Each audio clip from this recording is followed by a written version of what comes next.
बिस्मिल्लाहिर्रहमानिर्रहीम, अस्सलाम वालेकुम and a very good morning. नई सुबह, नई उम्मीदें और बहुत सारे नए ख्वाबों के साथ जी उठा पाकिस्तान। मैं हूँ आपकी होस्ट सना अमजद और जब मैं ये सुबह अपना इंट्रो देती हूँ तो मैं ये सोचती हूँ हमेशा ये बात कहने के बाद कि ये कितनी बड़ी नेमत है ना कि हम ख्वाब देख सकते हैं और फिर उन ख्वाबों को पूरा करने के लिए हम मेहनत कर सकते हैं। हमें वो इन्वायरमेंट जो है वो अक्सर मैसर आता है, अक्सर नहीं भी आता, लेकिन जो सबसे बड़ी चीज़ जो हमें नसीब है, जिसकी शायद जितनी कदर की जाए वो कम है, और वो है आज़ादी।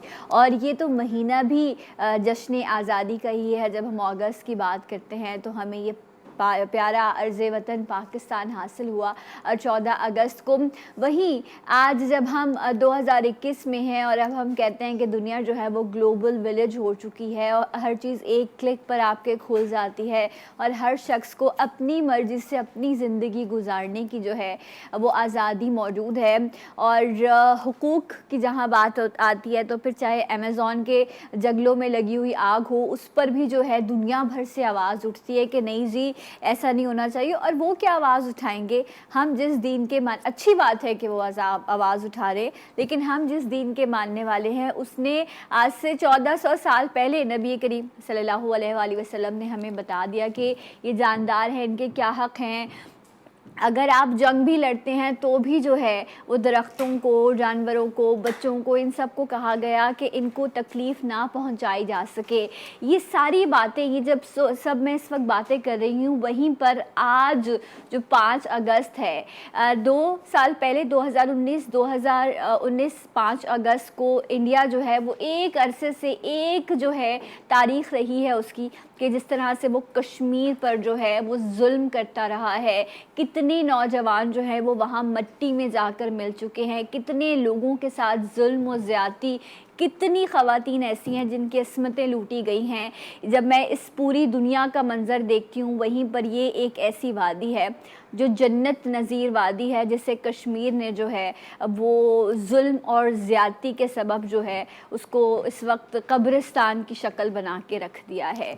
2 साल पहले जो एक गाज़बाना तरीके से मोदी ने वहाँ पर कुछ अपने आर्टिकल्स और कुछ शिकें ऐसी नाफिज की जिसकी वजह से वहाँ पर लोग शदीद अजियत में हैं, ना कोई तालीमी निज़ाम बचा है, ग़िज़ा की किल्लत है वहाँ पर। अगर सेहत की बात की जाए तो मैं ये भी सुन रही थी कि वहाँ के जो हस्पताल हैं वहाँ पर ये जो मोदी के जो फ़ौजी हैं वो काबिज़ हो गए, और इस तरह से लोग जो हैं अजियत और मुश्किल में हैं। और इस 2 साल के अरसे में कर्फ्यू वहाँ नाफिज रहा। हम अगर वो उस हिस्से की बात करते हैं जो अल्हम्दुलिल्लाह पाकिस्तान से जुड़ा है, कश्मीर है, वहाँ तो मैं भी होके आई हूँ, आप भी होकर आए हैं, और अल्हम्दुलिल्लाह एक खूबसूरत मंज़र है, प्यारे लोग हैं जो हमें देखने को मिलते हैं। लेकिन पिछले 2 साल से अगर हम मकबूजा कश्मीर की बात करें तो वहाँ पर इंटरनेट सर्विस मुअत्तल कर दी गई, वहाँ कोई जा नहीं सकता, वहाँ लोगों का क्या हाल है, बहुत ही मुश्किल से जो है उन लोगों की ख़बर हम तक पहुँचती है, क्योंकि मवासलाती निज़ाम जो है उसे भी जो है वो ऑन एंड ऑफ बंद कर दिया जाता है। वहाँ के लोग बहुत तकलीफ़ में हैं और उनसे इजहार यकजहती के लिए यौम इस्तेहसाल कश्मीर जो है वो तमाम पाकिस्तानी जो दुनिया भर में जहाँ पर भी बसते हैं वो इस पर आवाज़ उठा रहे हैं और ये कह रहे हैं कि जब तक दम है, जब तक हिम्मत है, हम अपने कश्मीरी बहन भाइयों के साथ खड़े रहेंगे। 9 बजे 1 मिनट की खामोशी भी की गई, और जो आरिफ अलवी साहब हैं जो प्रेसिडेंट हैं, उन्होंने जो है इस हवाले से ख़िताब भी किया। तो दुआ यही करते हैं कि अल्लाह करे कि जो मुश्किल में हैं उनकी मुश्किल आसान हो और कश्मीरियों को उनका हक़ जो आज़ादी है वो उन्हें मिल सके। आज के दिन के हवाले से कुछ चीज़ें डिस्कस करना और उन पर बात करना बड़ा इम्पॉर्टेंट होता है। आप भी चाहें तो आप भी कॉल करके अपना मैसेज जो है वो शामिल कर सकते हैं। इसके साथ साथ प्रोग्राम में क्योंकि जब हम बात करते हैं बहुत सारी चीज़ों के हवाले से तो हम भी प्रोग्राम में बहुत सारा कुछ शामिल कर रहे होते हैं। मुझे ब्रेक पे भी जाना है, लेकिन ब्रेक पे जाने से पहले बिकॉज़ लास्ट जब हम मंडे को भी शो कर रहे थे तो हमने डिस्कस किया था कि इस वीक में जो है वो मौसम की सूरत हाल भी अक्सर तब्दील रहेगी। पिछले काफ़ी दिन से कराची का मौसम काफ़ी अच्छा है, अबर आलूद है, और पाकिस्तान के मुख्तलिफ हिस्सों में भी जो है वो इस वक्त अगर देखा जाए तो मौसम काफ़ी अच्छा है। कहीं पर बारिश है और कहीं पर जो है वो बादल छाए हुए हैं। सो वेदर अपडेट जो है वो जानेंगे। हमारे साथ मौजूद हैं on call weather analyst Jawad Memon. अस्सलाम वालेकुम। जी वालेकुम अस्सलाम। कैसे हैं आप जवाद, आप ठीक हैं? शुक्र अल्हम्दुलिल्लाह, अल्लाह का शुक्र। जी जवाद बताइए, आपने कहा था कि अगस्त के फर्स्ट वीक से जो है वो कुछ सिलसिला शुरू होगा। सो अभी क्या एक्सपेक्टेशन है कराची और पाकिस्तान के मुख्तलिफ हिस्सों में मौसम की? देखिए, कराची के हवाले से तो पिछले हफ्ता 10 दिन से अल्हम्दुलिल्लाह मौसम काफ़ी अच्छा है, बेहतर है। धूप ना होने के बराबर है हमारे यहाँ, और ये सिलसिला जो है आगे मज़ीद कुछ दिन और कंटिन्यू करेगा। अच्छा, ऐसे ही बादल छाए रहेंगे? बिल्कुल ऐसे ही बादल छाए रहेंगे, तेज़ समंदरी हवाएं रहेंगी। टेम्परेचर जो है वो अगस्त के महीने में अगर देखा जाए तो काफ़ी हद तक इस वक्त कम नज़र आ रहे हैं, और ये काफ़ी सालों बाद ऐसा देखने में आ रहा है कि अगस्त के महीने में इस तरीके के टेम्परेचर्स हैं। वरना काफ़ी गर्मी होती है, हब्स भी रहते हैं, और अगस्त में बारिशें भी होती हैं हमेशा। नॉर्मली 14 अगस्त के करीब करीब जो है वो बारिशों का सिलसिला शुरू होता है। तो इस बार ये जो बारिश का सिलसिला है ये कब देख रहे हैं आप कराची में? मौसम तो अच्छा है। जी बिल्कुल, होता यही है कि 14 अगस्त के आसपास जो है वो बारिशें रहती हैं, लेकिन फ़िलहाल इस साल जो है वो अभी भी कोई लो प्रेशर सिस्टम आता हुआ नज़र नहीं आ रहा है। अलबत्ता लेट नाइट और अर्ली मॉर्निंग आपको पता है कि ड्रिजल और शावर्स होते रहते हैं, तो यही कंटिन्यू करेंगे मज़ीद कुछ दिन और। अच्छा, ये वाला जो वेदर है ये आप कब तक एक्सपेक्ट कर रहे हैं, और क्या वो जो एक शदीद गर्मी और हब्स वाली सिचुएशन थी क्या वो दोबारा से एक्सपेक्ट की जा सकती है? कि क्योंकि अभी तो कराची वाले पिछले बड़े खुश हैं, इंतज़ार में हैं बारिश के, और ये देख रहे हैं कितना अच्छा मौसम है।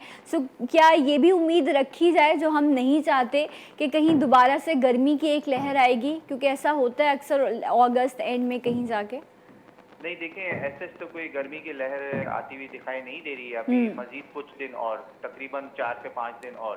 टेम्परेचर जो है वो अप डाउन हो सकते हैं थोड़े बहुत, लेकिन बहुत ज़्यादा वेरिएशन नहीं है। 30 से 31 डिग्री, 34 डिग्री, 35 डिग्री तक ये मूव करते रहेंगे। लेकिन कोई ऐसे कोई हीट वेव वगैरह या शदीद गर्मी या हब्स वाला मौसम अगले 4-5 दिन तक तो एक्सपेक्ट अच्छा मौसम रहेगा। और फिलहाल कुछ बहुत ज़्यादा बारिश भी जो है वो आप कह रहे हैं कराची या सिंध में एक्सपेक्टेड नहीं। अगर मैं पंजाब और इस्लामाबाद पिंडी साइड की बात करूं तो वहाँ पर किस तरह का मौसम रहेगा? पंजाब और इन रीजन्स की अगर आप बात करें तो मानसून काफ़ी ज़्यादा एक्टिव है। पिछले हफ्ते भी हमने देखा कि काफ़ी बारिशें हुई हैं, और अभी भी जो है वो डेली कहीं ना कहीं जो है वो स्पेल्स होते रहते हैं। और इसी तरीके का ये मौसम जो है पंजाब, कश्मीर, केपी के रीजन में जो है ये मजीद 4 से 5 दिन और कंटिन्यू करेगा।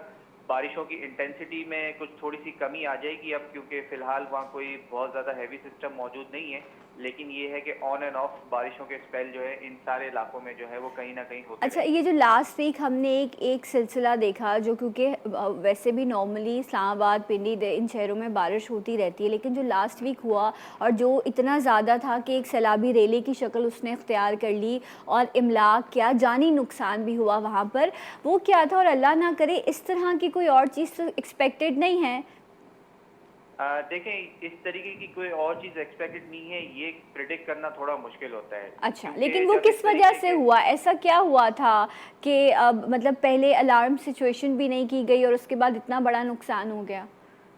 देखें, हैवी रेनफॉल की तो आपको याद होगा कि हमने उसमें ये कहा था कि heavy to extremely heavy rainfall जो है वो इन एरियाज में हो सकती है, जैसे इस्लामाबाद, लाहौर, पिंडी, ये सब एरिया शामिल थे।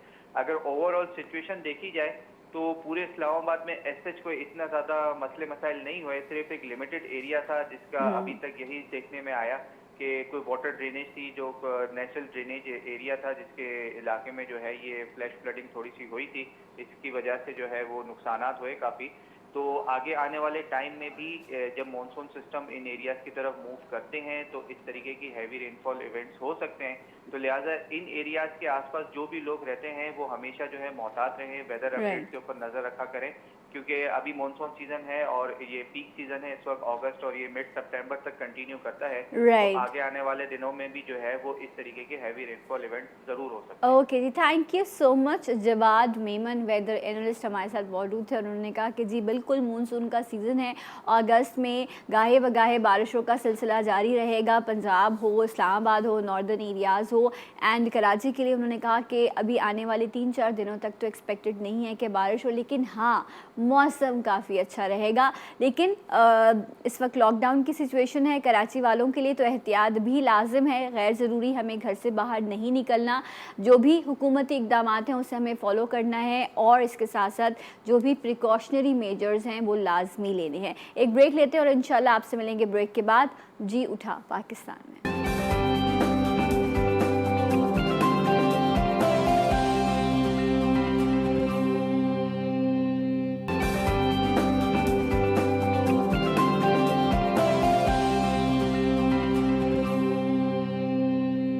जी नाज़रीन, एक बार फिर से आप सबको प्रोग्राम में खुश आमदीद कहते हैं and a very good morning.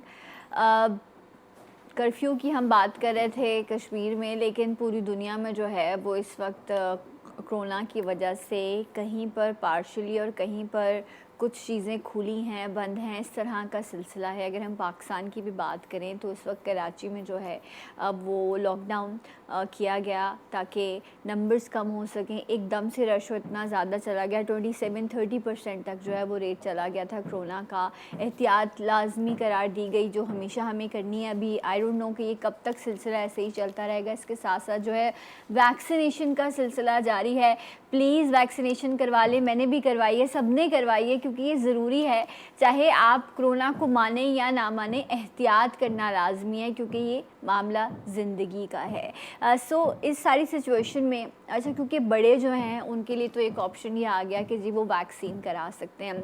अच्छा, जो हमारे घर में बच्चे हैं उनके लिए आजकल जो है वो बड़ी परेशानी है, बिकॉज़ ये जो वेदर है, अभी जिस तरह हम बात कर रहे थे वेदर पे भी कि इस वक्त क्लाउडी वेदर है और कभी जो है रात आप देखें कराची में ठंडी हो जाती है, दिन में थोड़ी सी गर्मी रहती है। इस वेदर में क्या होता है कि फ़्लू बहुत ज़्यादा होता है या बुखार होने लगता है, स्नीजिंग होती है, अक्सर गला ख़राब हो जाता है।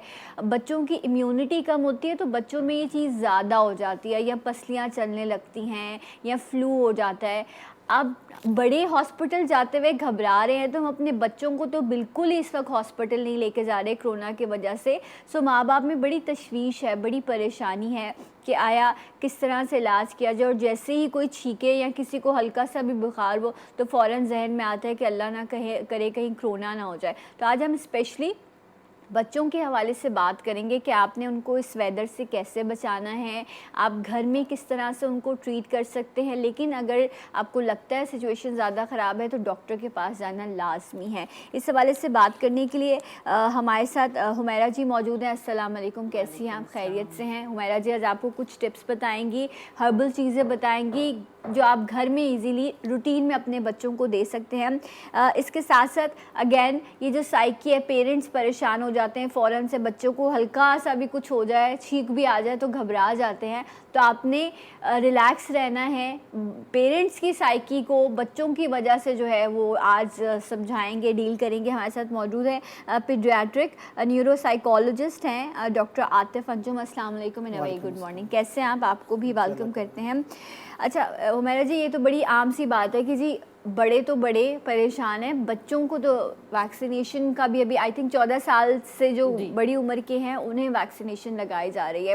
कल भी हम बात कर रहे थे कि जी शहद इस्तेमाल करना है, कलौंजी खानी है इम्यूनिटी के लिए। बच्चों की इम्यूनिटी कैसे बनाएं?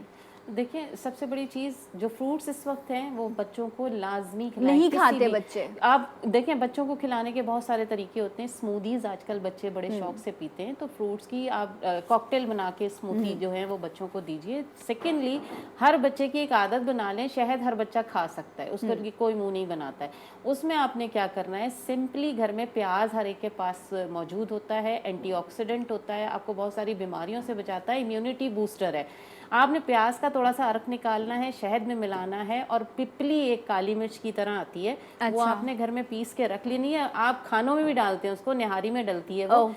एक चुटकी डाल के रोज़ाना रात को ये शहद बच्चों को चटा के, चाहे वो किसी भी एज में हो, 1/2 टी-स्पून आप बच्चे को दे दीजिए। ये आपने एक रेगुलर बच्चे की आदत बना ली है। वॉमिटिंग कर देगा वो प्याज की स्मेल? नहीं, वो शहद में मिक्स हो जाए, इसीलिए अच्छा, शहद मिलाया है ना, कि शहद में मीठा वो थोड़ा सा ही डालना है आपने, 2-3 ड्रॉप्स डालना है। जहाँ कड़वी दवाएं खिलानी है उससे बेहतर है कि ये खिला दिया जाए। कि ये आप देखें, ये इन चीज़ों से बच्चे बीमारियों से बचेंगे भी, और फिर ये है कि अगर किसी को खांसी, नज़ला, जुकाम है भी बच्चे को, तो फ़ौरन इसको देखेगा 3 से 4 दिन में रिलीफ मिलना शुरू हो जाएगा। ओके, राइट जनाब। डॉक्टर साहब ये बताइए कि हम इम्यूनिटी की बच्चों की बात करते हैं, पेरेंट्स में ये भी एक बड़ी तशवीश है कि जी बड़ों को तो इम्यूनाइज किया जा रहा है, उनको वैक्सीन लगाई जा रही है, लेकिन बच्चों के लिए क्या किया जाए? और अभी आगे ये भी सुनने में आ रहा है कि स्कूल्स भी खुलने का सिलसिला शुरू किया जाएगा। देखिए, जैसे मिस सुमेरा ने आपको इम्यूनिटी के बारे में शहद और कलौंजी और जो हर्बल रेमेडीज़ के हवाले से बताया, उसकी इम्पोर्टेंस अपनी जगह पे है, क्योंकि जो कॉन्सेप्ट इलाज बिल ग़ज़ा का है उसको आप कभी भी निगेट नहीं कर सकते जी।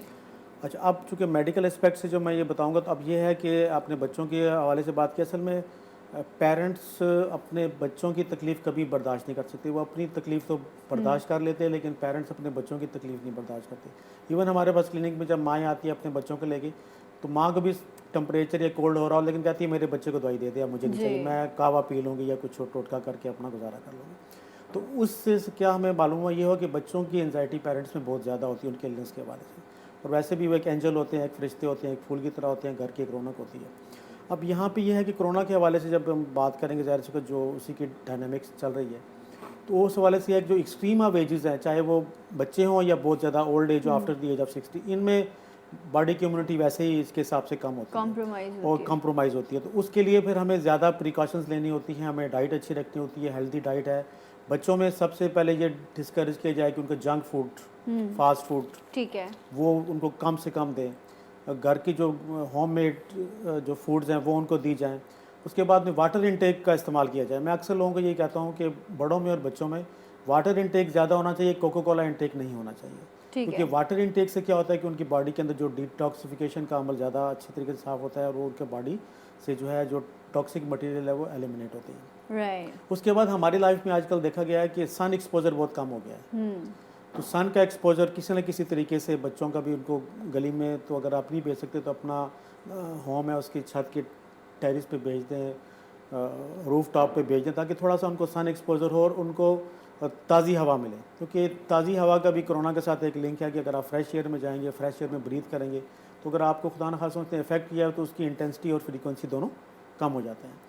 उसके बाद फिर ये है कि बच्चों के अंदर थोड़ी सी ये है कि आपस में मास्क, चूँकि बच्चे आजकल हमारे यहाँ अनफॉर्चुनेटली बड़े भी नहीं पहन रहे, लेकिन बच्चों में भी मास्क कभी चूँकि किडी साइज के मास्क आ गए हैं। ये वाले ये जो कॉमन नॉर्मल प्रिकॉशंस हैं ये लेना, इनको फॉलो करना बड़ा लाजमी सा है। लेकिन जिस तरह भी डॉक्टर साहब बात भी कर रहे थे हाइड्रेशन की, हम बच्चों को जूसेस दे देते हैं या कार्बोनेटेड ड्रिंक्स देते हैं। हमारे यहाँ बड़ों में भी आदत नहीं है और बच्चों में तो बिल्कुल ही नहीं है कि वो पानी का इस्तेमाल ज़्यादा से ज़्यादा करें। जहाँ तक बात रही कि जी उनको फ्रेश एयर चाहिए, वहीं विटामिन D3 की डेफिशिएंसी जो है वो भी बहुत छोटे बच्चों में भी आजकल हो जाती है कि टांगों में दर्द हो रहा है, जिस्म में दर्द हो रहा है। अरे इस उम्र में कैसे हो सकता है? बिकॉज आपकी बॉडी में विटामिन D3 या तो आपको सनलाइट से मिलता है या फिर आ जाए दवाओं पे, दवाइयाँ खाएं, इनसे ये सब ठीक होगा। तो मेरा जी ये बताइए कि ये जिस तरह भी डॉक्टर साहब भी कह रहे थे कि ये जो मल्टी वाइटामिन्स हैं या जो हम एक सर्टेन एज में आके कहते हैं कि आप शुरू करें, हमारे यहाँ आज बच्चों में, छोटे बच्चों में सबसे ज़्यादा कमी पाई जाती है न्यूट्रिशन की। दूध नहीं पीते, दूध का एक अजीब सा स्टिग्मा है कि नहीं जी दूध नहीं पीना, लड़कियां हमें पसंद नहीं है, स्मेल नहीं पसंद। तो कैसे बच्चे को खिलाएं पिलाएं? फिर देखिए, बच्चों को राग़िब करने के लिए उनके ही तरीके से चलना पड़ता है। मैंने अपने बच्चों को, जो ज़ाहिर है बच्चों को ट्रीट किया है, वो इसी तरह के जैसे जो बच्चे को पसंद है उसको उसमें डालें। ये नहीं कि आप अपनी मर्ज़ी, ऐसा नहीं है। लेकिन ये कि सबसे पहले कि कार्बोनेटेड ड्रिंक्स जो है वो बच्चों को हमें अवॉइड कराने चाहिए। आप खुद ना पिएं, बच्चा बड़ों को देख के एब्जॉर्ब करता है, तो आप कोशिश करें कि आप कार्बोनेटेड ड्रिंक से हटें। सबसे पहले दूध अगर नहीं ले रहा तो दही की फॉर्म में लेकर आएँ, दही की फॉर्म में भी नहीं ले रहा तो सोयाबीन का जो वो आपके पास बीन्स होते हैं, वाइट बीन्स, आप उसका मिल्क भी निकाल के यानी उसको ब्लेंड करके आप बच्चों को किसी भी फॉर्म में दे सकते हैं। अगर आप वो नहीं खा रहे उसको वैसे भी खिला भी सकते हैं बच्चे को। आप ये दीजिए, केला सबसे बेहतरीन चीज़ है। अगर आप ये कि पूरा साल मौजूद होता है ये हमारे पास, बच्चे इसका शेक बड़े मज़े से पीते हैं। आप किसी भी फॉर्म में उसको शेक बना के आप बच्चे को दीजिए, केला खाने के लिए दीजिए, मिक्स फ्रूट चाट बना लीजिए, कॉकटेल चाट बना लीजिए। किसी भी फॉर्म में थोड़ी सी मेहनत क्या होती है, माँ को ही करनी पड़ती है, बाप को तो मैं नहीं कहूँगी कि माँ को ही मेहनत करनी पड़ती है इन सब चीज़ों के लिए। तो थोड़ी सी मेहनत करेंगे तो आपका बच्चा हेल्दी होगा। हाँ, लेकिन अगर अब बाबा जो है वो साथ बिठा के खिलाएं ना, हाँ साथ बिठा के खिलाएं, तो शायद माँ को तो फिर भी नखरे दिखाए जाते हैं, बाबा को नखरे नहीं दिखाए जाते। वो बड़ा कॉन्फिडेंस के साथ उनके साथ बैठ के खाया जाता है। मैंगो मौजूद है जनाब, और ये खून बनाता है, बच्चों को बहुत पसंद होता है। मिल्क शेक हैं, बहुत सारी चीज़ें हैं। माएँ बड़ी समझदार हैं, आपने बच्चों की साइकी को डील करना है, लेकिन अक्सर घबरा जाती हैं। सो फिर वो क्या करें, डॉक्टर साहब आपको बताएंगे। इस ब्रेक के बाद हमारे साथ रहिए। जी उठा पाकिस्तान।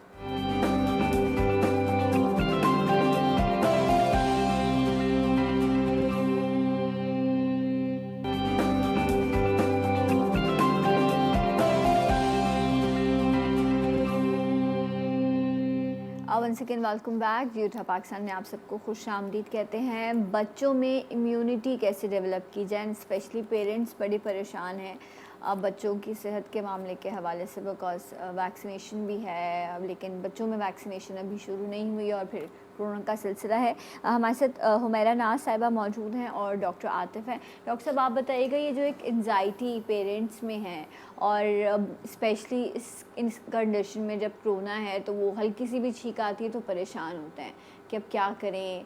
बड़े टेस्ट करवाते हुए घबराते हैं, लेकिन अल्लाह का शुक्र है अभी भी पाकिस्तान में हमारे बच्चे महफूज हैं कोरोना से, अल्हम्दुलिल्लाह। एहतियात भी लाजिम है। व्हाट डू यू सजेस्ट, अगर फ्लू है या मौसमी असरात हैं तो पेरेंट्स को क्या करना चाहिए?